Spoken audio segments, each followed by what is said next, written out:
সুপ্রিয় মৎস্যচাষী ভাই বন্ধুগণ, আসসালামু আলাইকুম। তো আশা করি সকলে ভালো আছেন। তো আপনারা ভিডিওর স্ক্রিনে যে দেখতে আছেন, এটা হচ্ছে গুলশা মাছ, মানে মা মাছ, বুট মাছ।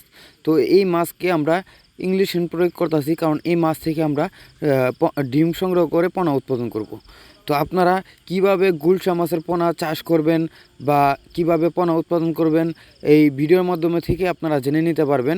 আপনারা ভিডিওটা সম্পূর্ণ দেখেন, তাহলে আপনারা কিছু হলেও বুঝতে পারবেন। ইংলিশন দেওয়ার পর তারপর এরকম একটা নেট জালের মধ্যে মা মাছগুলো রেখে, মানে যেগুলো ড্রুস করা হচ্ছে ইংলিশনের মাধ্যমে, এগুলো আমরা এভাবে হালকা মিডিয়াম শাওয়ারিং খাওয়াই। মানে এভাবে থাকলে এই মাছগুলো ডিম ছেড়ে দেয়। এই নেটের উপরে থাকে আপনার মা মাছগুলো, আর ডিমগুলো নিচে চলে যায়। গুলশা মাছের পোনা উৎপাদন করার ক্ষেত্রে আপনাদের বুট মাছ নির্বাচন করতে হবে, যা হচ্ছে সুস্থ ও রোগমুক্ত, এবং 1 থেকে 2 বছর বয়সী মা মাছ নির্বাচন করতে হবে।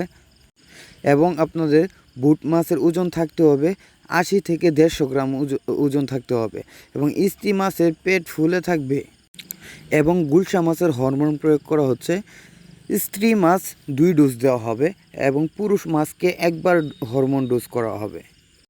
এবং বুট মাছগুলো ইঞ্জেকশন দেওয়ার 6 থেকে 8 ঘন্টা পর ডিম ছেড়ে দেয়।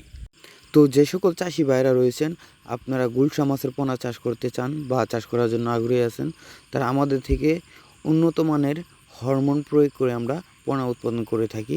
তো আপনারা যারা চান যে গুলশা মাছের পোনা চাষ করবেন, তারা আমাদের ভিডিওতে স্ক্রিনের নাম্বারে যোগাযোগ করে আমাদের কাছ থেকে শতভাগ গুলশা মাছের পোনা আপনারা ক্রয় করতে পারবেন। এবং কি যে সকল চাষি ভাইয়ের আপনারা পুকুর প্রস্তুত বা মাছের রোগে আক্রান্ত হয় বা পানি দূষিত হয়, সেই বিষয়ে ধারণা নাই, তারা আমাদের ভিডিও স্ক্রিন নম্বরে যোগাযোগ করে আমাদের কাছ থেকে সকল ধরনের পরামর্শ জেনে নিতে পারবেন। তো এই মাছগুলো আমরা এখন অক্সিজেন প্যাকেটে আমরা বরিশাল পটুয়াখালী সাপ্লাই দেবো। তো এই জন্য আপনাদেরকে ভিডিওর উদ্দেশ্যে কিছু বোঝানোর চেষ্টা করলাম।